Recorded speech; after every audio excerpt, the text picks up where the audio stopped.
ఇప్పుడు మనం తీసుకోబోతున్న టాపిక్ ఏంటంటే పేర్ని నాని అరెస్టుకు రంగం సిద్ధం. ఇప్పటికే వల్లభనేని వంశీ అరెస్టుతో ఏపీ రాజకీయాలు మరింత హీట్ ఎక్కాయి. వంశీ తర్వాత అరెస్ట్ అయ్యేది ఎవరు అన్నది వైసీపీలో ఇప్పుడు టెన్షన్ పుట్టిస్తోంది. అయితే నెక్స్ట్ అరెస్ట్ ఎవరు అనేది ఏకంగా పేర్లు చదివి వినిపిస్తున్నారు రాష్ట్ర మంత్రులు. ఈ జాబితాలో కొడాలి నాని, పేర్ని నాని, వెల్లంపల్లి, జోగి రమేష్ ఇలా త్వరలోనే కీలక అరెస్టులు ఉండే అవకాశం ఉన్నట్టు తెలుస్తోంది. వైసీపీ హయాంలో మంత్రులుగా పనిచేసిన వీరిలో ఎప్పుడు ఎవరిని అరెస్టు చేస్తారోనని భయాందోళన చెందుతున్నారు. ఎక్కడున్నా అరెస్టు ఖాయమంటూ టీడీపీ నేతల ప్రకటనలు వైసీపీ నేతలకు వణుకు పుట్టిస్తున్నాయి. ఈ నేపథ్యంలోనే త్వరలోనే పేర్ని నాని అరెస్టుకు ముహూర్తం ఖరారైనట్టు సమాచారం. అరెస్ట్ అనే మాట వినిపిస్తే చాలు వైసీపీ నేతలు వణికిపోతున్నారు. మాజీ ఎమ్మెల్యే వల్లభనేని వంశీ అరెస్టు తర్వాత ఒక్కసారిగా ఆంధ్రప్రదేశ్ లో రాజకీయ పరిణామాలు మారిపోయాయి. పైకి మేకపోతు గాంభీర్యం ప్రదర్శిస్తూ పెద్ద పెద్ద మాటలు మాట్లాడుతున్నప్పటికీ లోపల మాత్రం ఎప్పుడు తమ వంతొస్తుందనే భయం మాత్రం వైసీపీ లీడర్లను వెంటాడుతూనే ఉంది. ఇన్నాళ్లు సోషల్ మీడియా కార్యకర్తలు, ఇప్పుడిక నేతల వంతు అన్నట్టుగా రాష్ట్రంలో పరిస్థితులు నెలకొన్నాయి. దీనికి తోడు స్వయంగా మంత్రులే త్వరలో మరిన్ని అరెస్టులుంటాయని ఇదిగో లిస్ట్ అంటూ మీడియా ఎదుటే చదివి వినిపించేస్తున్నారు. దీంతో తప్పులు చేసిన వైసీపీ హయాంలో టీడీపీని టార్గెట్ చేసిన కీలక నేతలు, మాజీ మంత్రుల గుండెల్లో రైళ్లు పరిగెడుతున్నాయి. అయితే ఏం జరిగినా సరే తగ్గేదేలే, చూసుకుందామంటూ తన అరెస్టును ఉదహరిస్తూ ఓవైపు అధినేత జగన్ 2 రోజులకోసారి ధైర్యం చెబుతున్నప్పటికీ రోజు రోజుకు కొందరు నేతల్లో మాత్రం టెన్షన్ అమాంతం పెరిగిపోతోంది. రెడ్ బుక్ రాజ్యాంగం నడుస్తోందని, అన్ని అక్రమ అరెస్టులని వైసీపీ ఇదంతా సక్రమమేనని, కర్మఫలం ఏ ఒక్కరిని వదలదని టీడీపీ చెబుతోంది.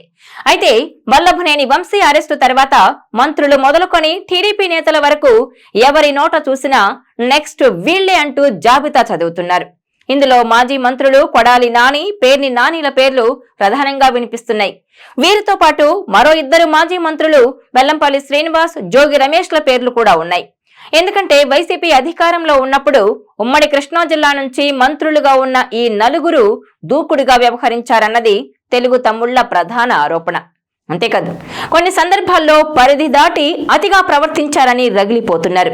కొడాలి, వంశీ, జోగి ఈ ముగ్గురు కూడా చంద్రబాబు, లోకేష్లపై మాటల దాడి చేయగా, ఇక పేర్ని, వెల్లంపల్లి మాత్రం పవన్ కళ్యాణ్ టార్గెట్ గా ఎక్కువ మాట్లాడేవారన్నది అందరికీ తెలిసిన విషయమే. 2019 ఎన్నికల ముందు నుంచి మొదలైన విమర్శలు అధికారంలోకి వచ్చాక ఆఖరికి చంద్రబాబు కుటుంబ వ్యవహారాలపైనే నేరుగా విమర్శలు చేయడం మొదలుపెట్టారు. దీంతో వీరంతా టీడీపీ హిట్ లిస్ట్ లో, రెడ్ బుక్ లో చేరారనేది టీడీపీ నేతలు చెబుతున్నమాట. దీనికి తోడు ఈ నలుగురిపైన పలు కీలక కేసులుండడంతో కూటమి ప్రభుత్వానికి ఇదొక సువర్ణావకాశంగా మారిందని రాజకీయ విశ్లేషకులు చెబుతున్నారు. అందుకే వంశీ అరెస్టు తర్వాత తప్పకుండా 2 నానీల వంతు అన్నట్టుగా వైసీపీలోనే ప్రచారం జరుగుతోంది. వంశీ, పేర్ని, కొడాలి, జోగి, వెల్లంపల్లి విషయంలో 2 టార్గెట్లతో కూటమి పనిచేస్తుందని టీడీపీ నేతలు చెప్పుకుంటున్నారు. తొలుత ఈ 5గురిని ఆయా నియోజకవర్గాల్లో ఘోరాతి ఘోరంగా ఓడించడం, ఆ తర్వాత కటకటాల్లోకి పంపడమే 2వ టార్గెట్ అట. మొదటి టార్గెట్ ను సాధించిన తెలుగు తమ్ముళ్లు నెక్స్ట్ టార్గెట్ ఎప్పుడెప్పుడా అని 8 నెలలుగా వేచి చూశారు. అనుకున్నదేమీ జరగకపోవడంతో ఆఖరికి బహిరంగంగానే ఇంకెన్ని రోజులు అరెస్టులు చేయకుండా ఆగుతారు అని ప్రభుత్వంపై తీవ్ర అసంతృప్తి, అసహనాన్ని ప్రదర్శించారు. అయితే ఇప్పుడిక అసలు సిసలైన సినిమా వంశీ అరెస్టుతో షురూ చేసేశారని పొలిటికల్ సర్కిల్స్ లో చర్చ జరుగుతోంది. దీనికి తోడు ఎలా పడితే అలా అరెస్టులు చేస్తే కక్ష సాధింపు అనే అపవాదొస్తుందని భావించిన టీడీపీ అంతా ఒక పద్ధతి ప్రకారం జరగాలనే అభిప్రాయంతో ఉందని గుసగుసలు వినిపిస్తున్నాయి. ఇక చంద్రబాబు, లోకేష్లను వ్యక్తిగత విమర్శలు చేశారని కొన్ని, జగనన్న కాలనీలో అక్రమాలు, గడ్డం గ్యాంగ్ తో అవినీతికి పాల్పడ్డారని కొడాలి నానిపై పలు ప్రాంతాల్లో కేసులు నమోదయ్యాయి. ఇక పేర్ని నాని కుటుంబాన్ని రేషన్ బియ్యం మాయం వ్యవహారం ఉక్కిరిబిక్కిరి చేస్తోంది.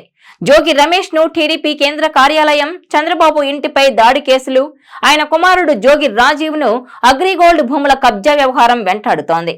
ఇక వెల్లంపల్లిని పాత కేసులతో పాటు దేవాదాయ శాఖలో అవినీతి ఆరోపణలు వెంటాడుతున్నాయి. వాస్తవానికి వీరందరికీ న్యాయస్థానాల్లో తాత్కాలిక ఊరట దక్కింది. అయితే వంశీ అరెస్టుతో కలవరం మొదలైందని, ఎప్పుడు తమ వంతొస్తుందనే టెన్షన్ గా ఉన్నారనే ప్రచారం జోరందుకుంది.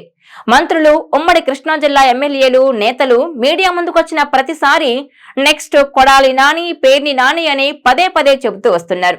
ఇక సోషల్ మీడియాలో అయితే పెద్ద జాబితాలను టీడీపీ కార్యకర్తలు పోస్ట్ చేస్తున్నారు. తదుపరి వికెట్ గుడివాడ నుంచి ఉండబోతోందని అంతా చర్చించుకుంటున్నారు. ఈ 5గురితో పాటు యువనేత దేవినేని అవినాష్ పేరు కూడా గట్టిగానే ప్రచారం జరుగుతోంది. టీడీపీ ఆఫీస్ పై దాడిలో కర్త, కర్మ, క్రియ అంతా ఆయనే అన్నది టీడీపీ నేతల భావన. అందుకే మంత్రులు ధీమాగా అరెస్టులపై మాట్లాడేస్తున్నారు. తప్పును కప్పిపుచ్చుకునేందుకు చేసిన మరో తప్పే వంశీని జైలు పాలు చేసిందని మంత్రి కొల్లు రవీంద్ర వ్యాఖ్యానించారు. ఇక పేర్ని నాని, కొడాలి నాని అరెస్టు మిగిలుందని జోస్యం చెప్పారాయన. పీడీఎస్ రైస్ కేసులో బియ్యం దొంగ పేర్ని నాని అరెస్టు త్వరలోనే ఉంటుందని చెప్పారు. గుడివాడలో కొడాలి నాని ప్రస్తుతం అడ్రస్ లేదని, కొడాలి అవినీతి అరాచకాలపై కూడా విచారణ జరిపి తప్పకుండా చర్యలు తీసుకుంటామని, కర్మఫలం ఏ ఒక్కరిని వదలదని ధీమాగా చెప్పారాయన. ఈయనొక్కరే కాదు, కేబినెట్ లోని టీడీపీ మంత్రుల నోట ఇవే మాటలే, ఇదే జాబితానే వినిపిస్తోంది. అయితే ఎక్కడా ఈ అరెస్టులపైన గాని, తదుపరి వ్యవహారాలపైన జనసేన, బీజేపీ నేతలు నోరు మెదపడం లేదు. ఈ వీడియో మీకు నచ్చినట్లయితే please share, like and subscribe.